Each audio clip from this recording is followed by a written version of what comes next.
This was a sort of macabre and nightmarish stuff, way that Kath's brood were brought up and lived. Her kids grew up bad, went from bad to worse, and as they became more and more heavily criminal, Kath became heavily criminal with them.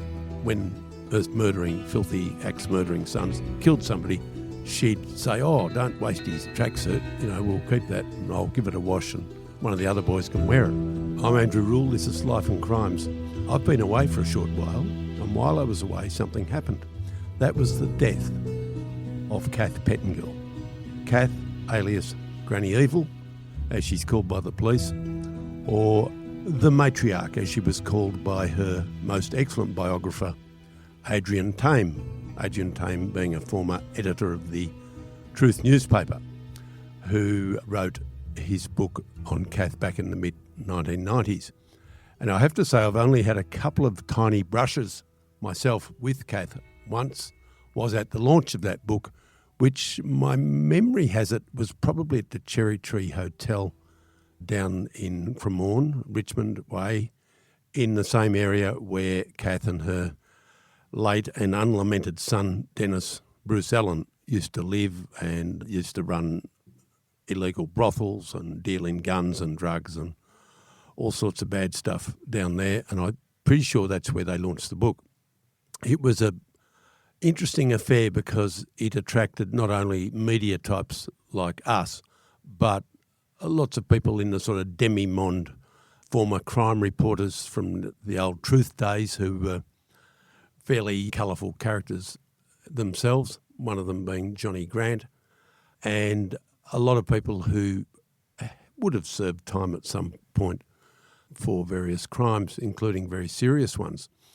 Kath Pettingill was ultimately probably a tragic figure. I know people sort of laugh about her and crack jokes about her, and it's hard not to. She did lend herself to satire a bit. My great friend and fellow crime journalist John Sylvester wrote upon her death that she had one eye, 9 lives and a hide like a rhinoceros, which was a pretty good summary. She was famously had a glass eye because she made the mistake, girls and boys, of being too snoopy and looking through a keyhole on one occasion, and the person on the other side of the door shot through the keyhole and knocked her eye out. And so for decades she had one glass eye, and this has actually led to some interesting scenes. After Kath's untimely death, or in fact timely death probably, at the age of 91 at a Leongatha nursing home in early August, I'm told by a person who worked at that establishment that several of her descendants, that is some of her surviving descendants, turned up, probably drug affected, certainly drunk and boisterous, and they were quite scary for the staff there because they don't see that sort of behaviour much. And these people were yahooing and drinking and smoking inside the place, which you shouldn't do. And they were insisting, very insistently, that they should get Kath's glass eye. They thought that'd be a good idea to get the glass eye as a memento mori, I think it's called, just a memento of the matriarch, of their mother, grandmother, great-grandmother. And it was quite a funny story in its own little way. But ultimately a tragic figure. She started life as a barmaid, knockabout girl. She worked in pubs, I think, in the northern suburbs. I'm going to say Heidelberg way, but anyway. And in doing that job, I think she would cultivate relationships with police, perhaps off-duty police and the like. And she had a series of relationships, and she had a series of children, and at least one of those children was fathered by an unnamed policeman. But it seems fairly likely that that policeman had other children as well in his private life, and at least one of those children has become a policeman himself, which means that Kath's criminal sons, 3 of them dead now, had as their half-brother a fellow that's a policeman, which is a very strange thing. Kath ended up outliving 3 of her own sons. That's Dennis Bruce Allen, alias Mr. Death, who died in the mid-80s of a heart-related issue that was to do with drug abuse, probably. Before that, she'd lost her son Jamie Pettingill, who died from a heroin overdose a few days after bombing the coroner's court, would you believe? He did that in order to discourage people from giving evidence against his brother, Dennis. And she lost a 3rd son in similarly tragic circumstances. She also lost a stepson or adopted son called Greg Pash, who was stabbed to death. And she outlived her own granddaughter. This is the daughter of Victor Pearce. Victor Pearce is her son. He was one of the Wall Street suspects. He was widely thought to have planned the killing of the 2 young policemen at Wall Street, South Yarra in 1988. And he and others beat that in court. They were tried for it and they walked, but they ran into a lot of bad luck. And in 2002, Victor Pearce was shot dead in Port Melbourne by a criminal, not by police. And subsequently, his daughter, Victor Pearce's daughter, died in her 20s, I think, of a drug overdose. So Kath outlived 3 sons, an adopted son, and a granddaughter. So it hasn't really been a great life. She once admitted that her son, Dennis Allen, was such a bad guy that she never really trusted him and he never really trusted her. And there's quite a famous photograph that has been published a lot over the years, and I think she used to keep it on the fridge at home, taped to the fridge, and that is of a family gathering where there's Kath surrounded by, some of her family, the surviving members of her family, and Dennis is got no shirt on, I think, and he's heavily tattooed, and he's holding an automatic pistol to his mother's head. It was just all for a bit of a joke. But that's the sort of family they were. They were drug-soaked. They were blood-soaked. Her kids were brought up in a welter of criminal activity. They had a series of little cheap houses back in the day in Cremorne, which in those days was a very cheap and nasty slum with none of the sort of upward mobility that it has these days. Back in the 70s and 80s, you could buy houses there for $15,000 or $20,000 or $25,000. And Dennis Allen and his mother, Kath, bought, I think, something like 16 or 17 of them, and they would use them as stash houses, as safe houses to stash drugs or guns. And they would also run illegal brothels in those places, just as another way to turn over cash. Dennis Bruce Allen, Kath's son, she was around when he did some terrible things, and he was probably responsible for about 11 deaths, some by shooting, but many of them with hot shots of heroin. He would just inject somebody with pure heroin and kill them. And it is said that he drowned one young woman that he had fallen out with in the Yarra. It is also well known and widely known that he and his brothers killed a former Hells Angel called Anton Kenny, a very big, strong man, but they killed him and they cut him up with a chainsaw and put him in a 44-gallon drum, like a barrel. Dennis Allen, Kath's son, subsequently tipped off the police that someone might have knocked off Anton Kenny, and if they looked at a particular place in the Yarra, that they might be able to find him. This was his idea of helping the police along with an investigation. He, of course, didn't admit that he'd killed Anton Kenny. He just said he'd heard on the grapevine that someone had, and that if they looked just over there in a particular spot and sent the divers down, they might find a barrel with him in it, which, of course, they did. So this was a sort of macabre and nightmarish stuff, way that Kath's brood were brought up and lived. It was sort of beyond belief. In fact, it threw up a quite remarkable film in around 2010, I think it was, a film called Animal Kingdom. I nearly said Animal House, but a film called Animal Kingdom was released, and it was, of course, heavily based on Kath Pettingill and her sons, and yet it was also fictitious. It was a very clever blend of fact and fiction, and it had a sort of a resonance and a force because of the factual content. It was quite a haunting and creepy film, and part of that was because they reconstructed in a very eerie way the shooting of the two young police. In real life, it was Damien Eyre and Stephen Tynan, who were shot dead in Wall Street, South Yarra in 1988. That was a terrible crime that went down as a landmark crime in Victorian criminal history, really.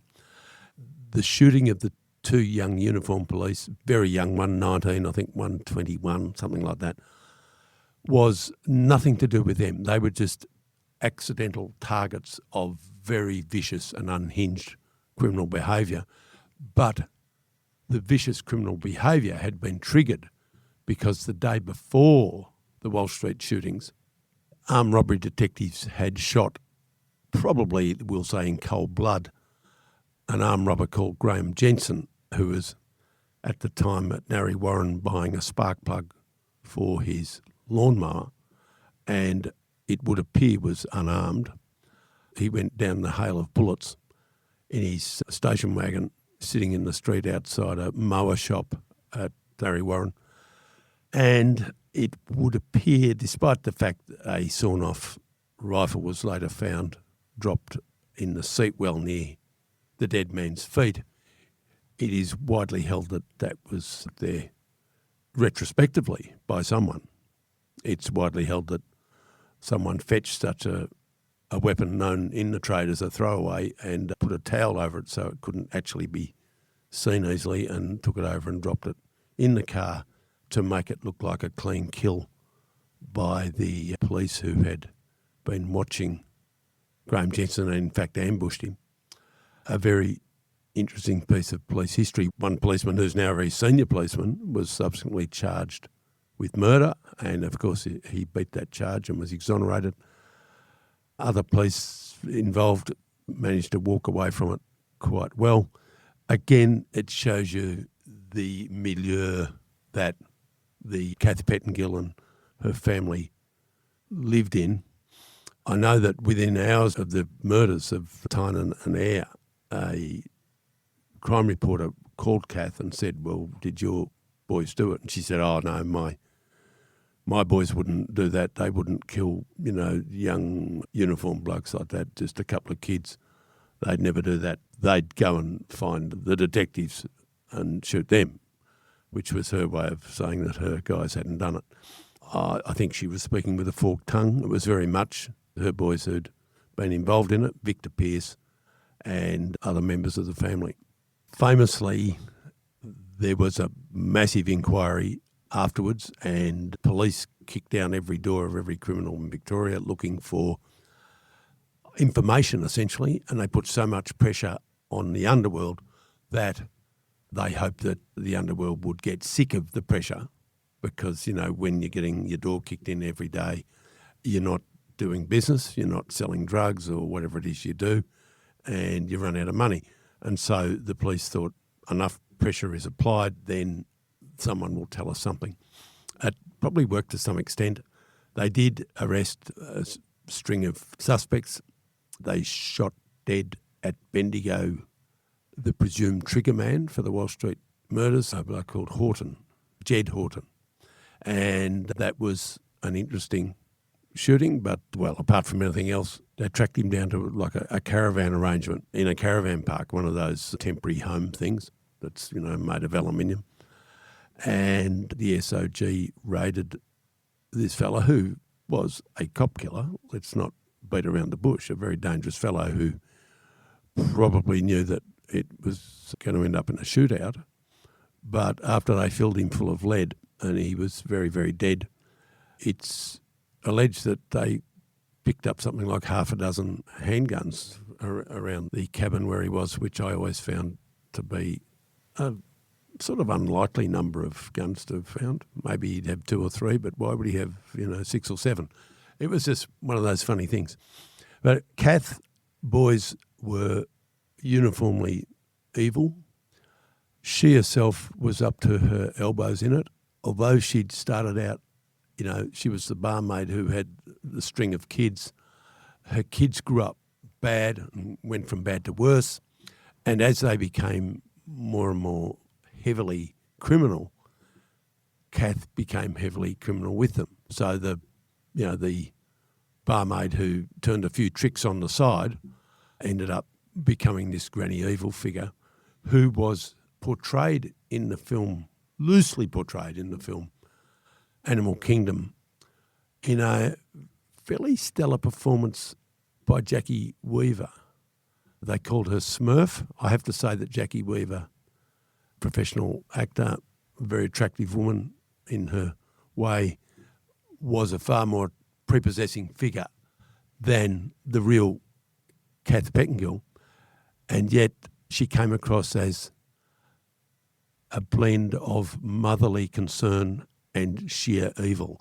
And she caught something about Kath's role in life that sounded very true. It resounded wonderfully with audiences because on the one hand she'd be saying, oh, eat your dinner, love, or, put on a warm jumper, it's a cold night.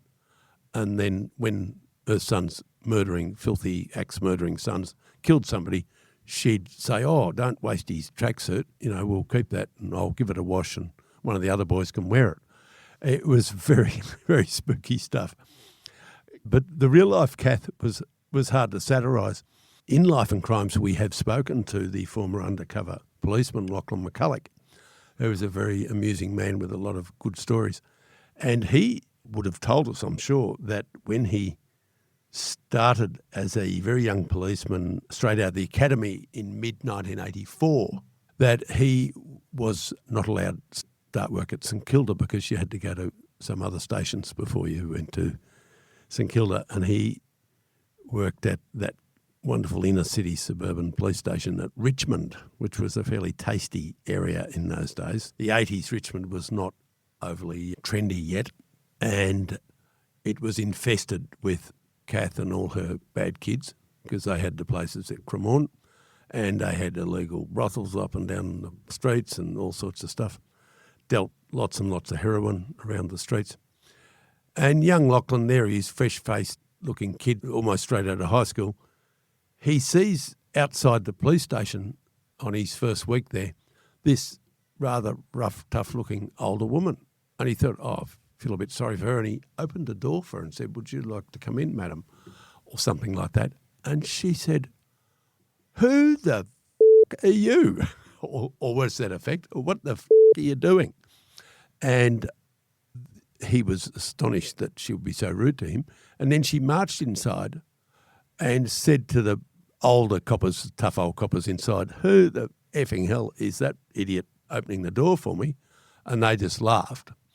And later, the rather embarrassed and sheepish Lachlan McCulloch went in and said, who's that woman that was bagging me? And they said, oh, that's Kath. And he said, who's Kath? They said, it's Kath Pettingill. Haven't you heard of her? No. What's she doing? They said, she's reporting on bail for dealing in large amounts of heroin and possession of a machine gun. So there you go. That was Lachlan McCulloch's introduction to Kath Pettingill. Now, about a decade later, Lachlan McCulloch is a successful undercover copper. And he's become an undercover copper because Lachlan was never really a typical flat-foot, 6'1", 90-kilo copper with a short haircut and a moustache.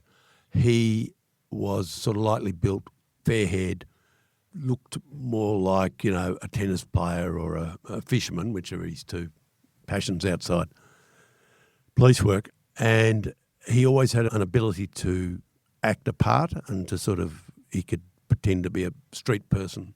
He could dress the part and carry it off very well. And he was really a natural at being an undercover copper, which is not a great thing to be. If you want to be a natural at something, don't be a natural at being an undercover copper because inevitably you will be one.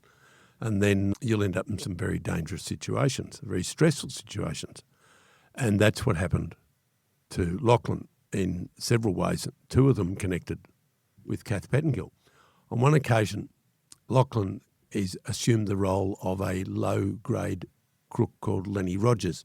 He pretended that Lenny Rogers, he created this persona of Lenny Rogers as a sort of a middle-class crook, somebody who got around town looking to buy drugs and stuff. He wisely didn't pretend that Lenny Rogers, had a lot of form and had been in jail and all that stuff, because he knew he couldn't put that across. But he managed to put across that he was a bit of a crook who liked, to buy drugs and sell them, whatever. And he had an entree with Kath out in the outer suburbs somewhere, because Lachlan, alias Lenny, had cultivated a neighbour of Kath's, a woman that he called Fran. I think the wife or girlfriend of a guy that was in jail. So she was sort of a known member of the underworld in a way. But this Fran had her own reasons for wanting to square up with Kath. I'm not sure what they were now. She was willing to help Lachlan infiltrate Kath's family and get involved in the sort of drug business so that he could pull a big stunt and get massive arrests. And he has conversations with Kath where, in fact, he is wired up. He's got a very small recording device hidden about his person, possibly in his boxer shorts. And Kath said something that was vaguely incriminating. She confirmed to Lenny, alias Lachlan, that when she used the code word slow car, she was actually referring to smack or heroin. And she realised suddenly that she'd said that, and that if he was taping her, it was an admission of guilt. And so she snarled at him, turned on him and said, right, strip, right now, get your gear off. And he thought, this is it, they're going to catch me, and if I don't get out of here, I'm dead. Luckily, his supposed girlfriend, not his real girlfriend, but acting as his girlfriend, this woman, Fran, the crook's wife, a real crook's real wife, was there. And she thought fast on her feet, and when Kath made Lachlan take his shirt off and start taking his pants off, he took his jeans off, Fran, with great presence of mind, turned it into a joke by grabbing Lachlan by the gonads, that is, by the cojones, that is, by the knackers, and said, don't touch these are mine, ha, ha, ha. And Kath sort of got lost in the moment and laughed it off or whatever, and didn't bother getting Lachlan to pull his boxes down, because indeed she then would have found this tiny recording device. And this was a very good piece of work. There's a bit of a part two to that story. Lachlan, Lenny, undercover work. Lachlan's working on one of Kath's sons, who was a major drug dealer. It doesn't matter which one really, because they're all major drug dealers really. He's getting large amounts of money prepared back at headquarters by police, accountants or whatever, cash money to do the big cash buy. So the idea is he turns up with, a bag full of money, 20 grand or whatever it is, and buys X ounces of heroin or whatever it might be. Now, this is, a buy-bust scenario. You do the transaction and then minutes later, police jump out of the ceiling and arrest the bad guys. It's a very dangerous thing to do. Now, on this occasion, Lachlan luckily turned up a bit early to wherever he was picking up the money from the police people, and he had a look at the bundles of cash, and he flicked through the bundles of cash. And thank God he did, because as he was going through it, he saw that they'd used Post-it notes writing his real name on it, or, Lachlan McCulloch, buy, bust, or whatever it was.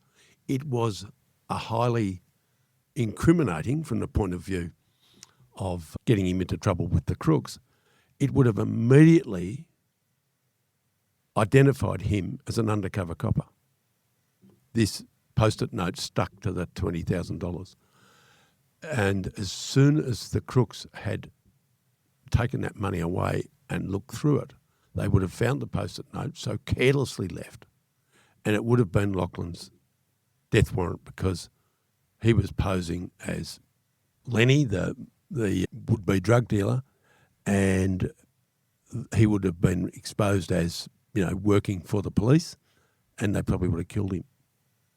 And this was a terrifying moment in Lachlan's career, and one of several that he's had. That whole scenario comes out of Kath Pettingill and her son, one of her sons. It is hard to understand just how dangerous these people were. And although we tend to laugh about some of the things that happened with Kath, ultimately she was a very bad and dangerous woman, and her sons were even worse. There is a postscript to the drug dealing story. Years and years later, Kath was photographed by the late Darren Lunny, who was a very good reporter and a very good photographer. And he took pictures of a lot of the players in the Underworld War and did a good exhibition of black and white photos. One of them was of Kath, and she turned up at the exhibition and spoke to various reporters, and it was all jolly hockey sticks. And it came out in conversation that I think might have been a picture of Lenny Rogers, alias Lachlan McCulloch, and she said, "That's Lenny Rogers." And the reporter said, "Oh yeah, who's that?" And she said, "Well, I offered $20,000 for his testicles. That'd be $10,000 each, because he's the bastard that brought us undone." And she was talking about, of course, Lachlan McCulloch, alias Lenny Rogers. So she'd supposedly put a $20,000 bounty on his testicles, and it luckily wasn't collected. That is one of the things that Kath did. I mentioned I'd had a very slight brush with Kath at her book launch, which is of no account really. It was an interesting thing to attend. But years later, I was touring around rural Victoria talking about books that I'd published, and I appeared at, I'm going to say, Inverloch or Venus Bay, down there somewhere. And I was in the local library or something, talking about books and holding them up and selling books and all that sort of stuff, signing books. And most people there were quite friendly and nice because they wanted to buy a book. But two people, older women, abused me from the back of the room in most trenchant terms. They were very nasty. And I'm very pleased about this, they then stormed out. And what they were patsies that had been sent there by Kath. They were friends of Kath's who'd turned up at the book launch because Kath spent her retirement years at Venus Bay or down that way. And she'd built quite a coterie of friends and admirers around the place. And it is said that in her dotage that it would be the last 15, 20 years of her life between mid-70s and when she died at the age of 91, I think, that she would run the local bingo to raise money for charity, apparently. One of the locals said to me recently she never lost a game in 12 years. Nobody was interested in betting. And she was involved in some other charitable functions, but she built up a sort of a friendship group around her because people are always attracted. As Chopper Read once said, straight people are always attracted by gangsters and by crooks. And even at Inverloch, even with old Kath, the old one-eyed monster, that applied. She had her circle of admirers, and when I went down there selling books on that occasion, two of them saw fit to abuse me, which wasn't amusing at the moment, but it was amusing soon after. Just a little postscript. One of her surviving sons, Peter Allen, brother of Dennis Allen, was in court a few years ago, and the judge pointed out to him that he'd spent, on the judge's calculations, more than 28 years of his life behind bars. And Peter Allen agreed that that would be so, although he claimed that 3 of those years he should not have been behind bars. He said the police kept him inside for 3 years while they searched for evidence to prove a case against him. But the judge's point stands that it's a wasted life, that Kath Pettingill, 3 of her boys dead, granddaughter dead, adopted son dead, and her son Peter had effectively spent really his whole adult life in jail. It's not a great record.